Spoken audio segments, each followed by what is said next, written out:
Ruh itu nggak pernah dosa loh. Ruh tidak pernah dosa. Karena dia lebih murni daripada malaikat, dari cahaya malaikat.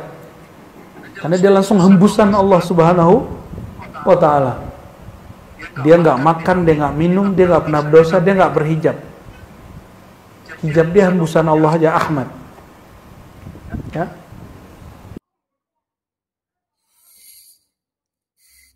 Assalamualaikum warahmatullahi wabarakatuh. Tuan-tuan dan puan-puan yang mulia, alhamdulillahirrabbilalamin. Allahumma salli wa sallim wa barik ala Sayyidina Muhammad wa ala ali Sayyidina Muhammad amma ba'd.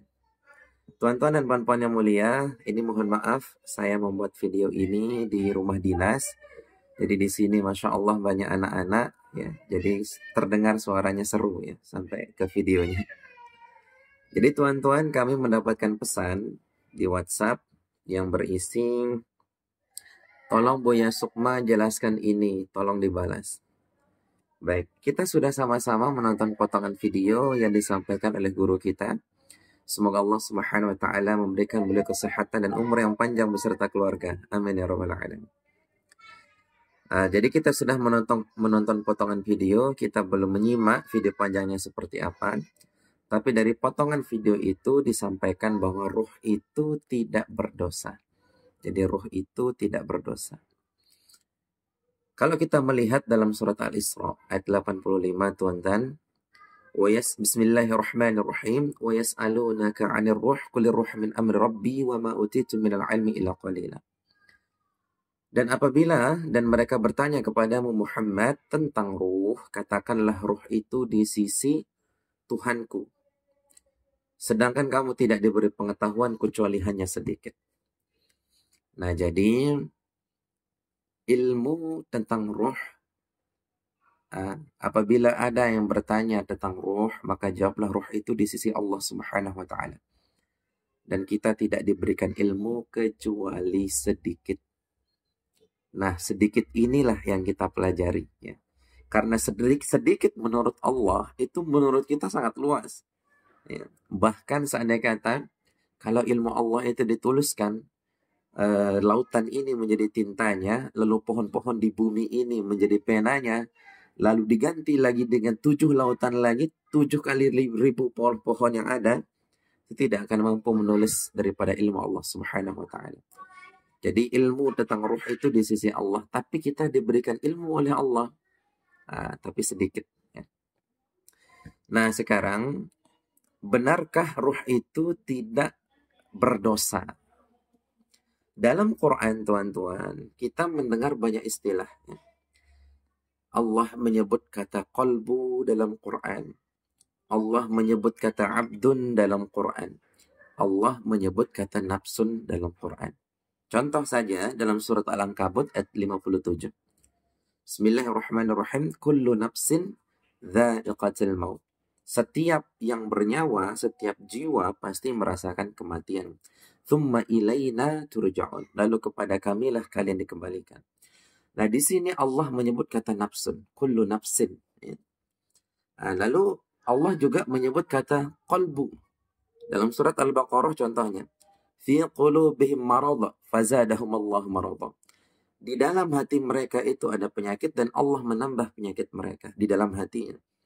Nah, jadi dalam Quran itu Allah menyebut kata ruh, Allah menyebut kata nafsun, Allah menyebut kata qalbun, dan Allah juga menyebut kata abdun. Nah, kata abdun ini contoh dalam surat Al-Isra ayat 1. Subhanalladzi asra bi'abdihi laylam minal masjidil haram ilal masjidil aqsa alladzi barakna haulahu linuriyahu min ayatina. Nah, kita jadi penasaran ya. Lalu yang disebut ruh itu apa? Yang disebut nafsun itu apa? Yang disebut qalbu itu apa? Yang disebut abdun itu apa? Nah, kalau kita melihat dalam hadis dan dalam beberapa ayat Quran, ketika Allah sempurnakan kejadian Adam, Allah menghembuskan ruh kepada Adam. Nah, dan kita melihat juga dalam hadis, ya, Allah Ta'ala, setiap orang dikumpulkan dalam perut ibunya 40 hari dalam bentuk air, sperma, mohon maaf ya. 40 hari selanjutnya menjadi segumpal darah, 40 hari selanjutnya menjadi segumpal daging. Lalu ditiupkan ruh kepadanya. Berarti 4 kali 3 berarti 4 bulan. Ya, 30, 30, 30, 30. Berarti 4 bulan. Lalu Allah meniupkan ruh ke dalam perut, ke dalam rahim. Ya. Nah, sekarang kita penasaran. Ruh itu apa? Qalbu itu apa? Nafsun itu apa? Abdun itu apa? Nah, jadi begini tuan-tuan. Dalam konsep tasawuf, ya, jadi diri kita ini ada yang dicipta dan ada yang dihembuskan. Ketika Allah bercerita tentang jasad, ketika Allah bercerita tentang langit dan bumi, menggunakan kata khalaqo, dicipta. Tapi kalau bercerita tentang ruh, menggunakan kata fayanfukhu, dihembuskan. Nah, berarti ada pada diri kita yang dihembuskan, ada pada diri kita yang diciptakan. Nah, jadi singkatnya tuan-tuan, jasad kita ini diciptakan, ruh pada kita ini dihembuskan.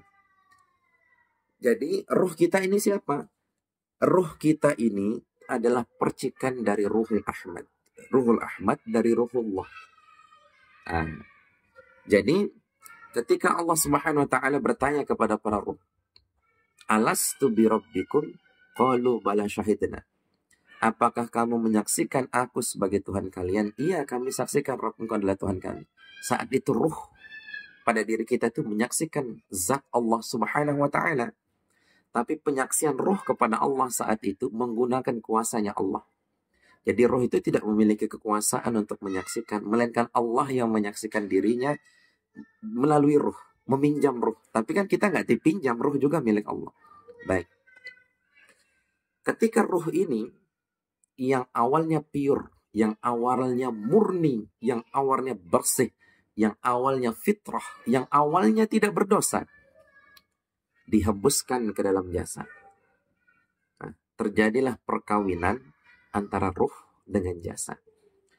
Ketika ruh ini mengisi rongga-rongga yang ada di dalam jasad, yang tadi namanya ruh berubah nyawanya menjadi nyawa.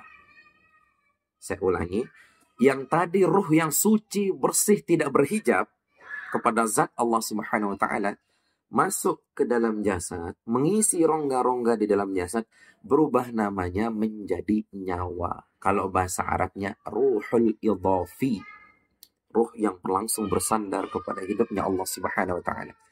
Nah, jadi yang tadi yang ruh ini yang suci, bersih, fitrah masuk ke dalam jasad, dikawin dengan jasad, mengisi rongga-rongga di dalam jasad, yang tadi fitrah ini, yang ruh ini berubah namanya menjadi nyawa. Nyawa ini bahasa Arabnya ruhul idhafi, ruh yang bersandar. Bersandar kepada apa? Kepada hidupnya Allah Subhanahu wa taala. Nah, ketika ruh ini sudah mengisi rongga-rongga di dalam jasad, lalu hiduplah jasad ini. Nah, karena sudah bernyawa.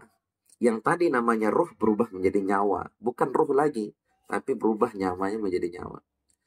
Lalu ketika jasad ini hidup, ya, lalu ada timbul kesadaran dalam diri jasad itu. Nah, sadar dia melihat, sadar dia berbicara, sadar dia mendengar, sadar dia berjalan, duduk, lain sebagainya. Kesadaran nyawa, kesadaran ruh yang ada di dalam jasad yang sudah mengisi rongga-rongga tadi, berubah namanya menjadi nafsun. Dalam surat apa tadi itu? Dalam surat Al-Ankabut. Dalam surat Al-Ankabut ayat 57. Jadi ketika ruh ini atau nyawa ini sadar di dalam jasad ini, sadar begini. Nah, kesadaran kita ini namanya nafsun. Namanya nafsun. Lalu kesadaran kita ini, kan kita sadar nih ya. Kita merasakan sesuatu, kita merasakan cinta, merasakan rindu, merasakan benci. Itu namanya qalbun. Jadi ketika kita merasakan cinta, benci, rindu, sayang, menilai, itu namanya qalbun. Lalu ketika kesadaran kita ini ingin sesuatu, oh saya sadar nih, saya ingin pakai baju, saya ingin baju yang bagus, saya ingin rumah yang bagus, saya ingin makanan yang enak. Nah, keinginan sadar kita, keinginan kita dalam keadaan sadar, itu disebut hawa nafsu. Itu disebut hawa nafsu. Jadi kita bisa pahami ya. Jadi qalbu itu adalah perasaan kita, nafsun itu adalah kesadaran kita, akal itu adalah pertimbangan kita, keinginan kita adalah hawa nafsu, pertimbangan kita adalah akal, perasaan kita adalah hati, kesadaran kita adalah nafsun atau jiwa. Semuanya itu adalah percikan-percikan dari ruh. Jadi nafsun itu dari ruh, akal itu dari ruh, semuanya. Ya, semuanya itu berasal dari ruh. Nah, jadi kita tidak akan bisa mempertimbangkan sesuatu kalau kita tidak memiliki ruh, tidak memiliki hidup. Nah, jadi kita tidak akan ingin sesuatu kalau kita tidak hidup. Nah, semuanya dari ruh. Nah, sedangkan abdun, apa itu abdun? Subhanalladzi asra bi'abdihi. Maha suci Allah yang memperjalankan hambanya. Nah, abdun di sini maknanya dua, ruh dan jasad. Berarti satu paket. Jasadnya, ruhnya, kesadarannya, kolbunya, terus akalnya, hawa nafsunya. Itu termasuk. Nah, jadi abdun itu semuanya. Ya. Nah, jadi apakah ruh tidak berdosa? Jawabannya iya. Ruh tidak berdosa di alam arwah. Tapi ketika ruh ini dihembuskan ke dalam jasad, sadar dia menjadi nafsun, lalu ketika dia tidak mengikuti syariat, maka dia berdosa. Yang tadinya tanpa hijab kepada Allah Subhanahu wa taala, masuk informasi dari mata, dari telinga, yang tadinya dia merasa dihidupkan oleh Allah, berubah dia merasa hidup sendiri, yang tadinya dia merasa dijalankan oleh Allah, berubah menjadi merasa bisa jalan sendiri, yang tadinya dia diberikan penglihatan, pendengaran dari Allah, berubah menjadi aku yang mendengar, aku yang melihat, dan lalu perbuatan dalam keadaan sadar melanggar syariat. Nah, kalau ini terjadi, maka yang tadinya datang putih, bersih, ganteng, mengkilat, cemerlang, fitrah, di sana masuk sombong, iri, dengki, pemalas, terperdaya, pelit, kikir, iri, hasad, riya, takabur, masuk jadi kotor ruh itu. Nah, kalau ruh ini kotor, ketika meninggal dunia, maka harus melalui proses pembersihan. Apa itu proses pembersihan? Barzakh dan neraka. Jadi barzakh dan neraka. Jadi kalau ruh itu bersih, dalam surat Al-Fajr, ya ayyatuhan nafsul mutmainnah, irja'i ila rabbiki radiyatan maradiyah fadkhuli fi ibadi wa dkhuli jannati. Kalau ruh itu bersih, kenapa di sini menggunakan kata nafsul? Ya ayyatuhan nafsul mutmainnah, kenapa tidak menggunakan kata ruh? Karena dia berjasa, tuan-tuan.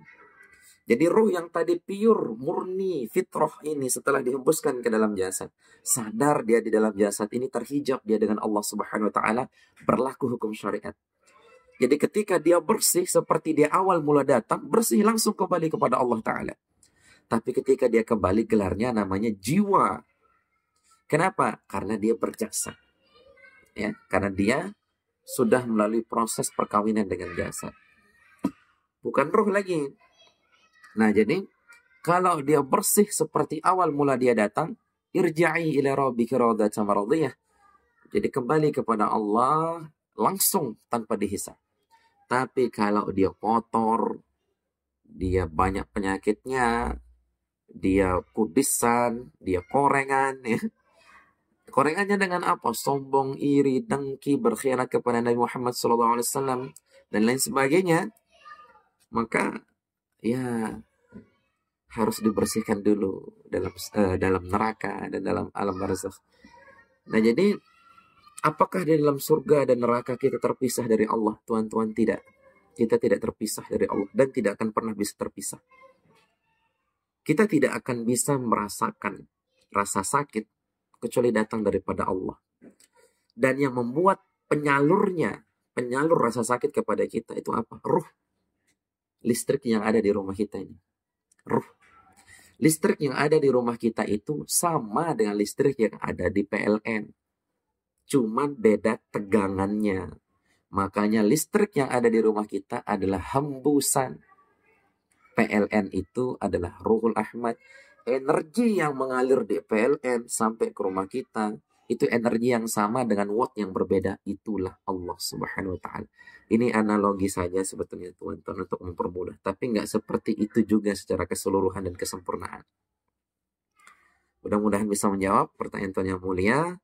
Apabila ada salah kata, itu datang dari nafsu kami. Namun apabila itu benar, itu datang dari Allah Subhanahu wa Ta'ala. Akhirul kalam. Assalamualaikum warahmatullahi wabarakatuh.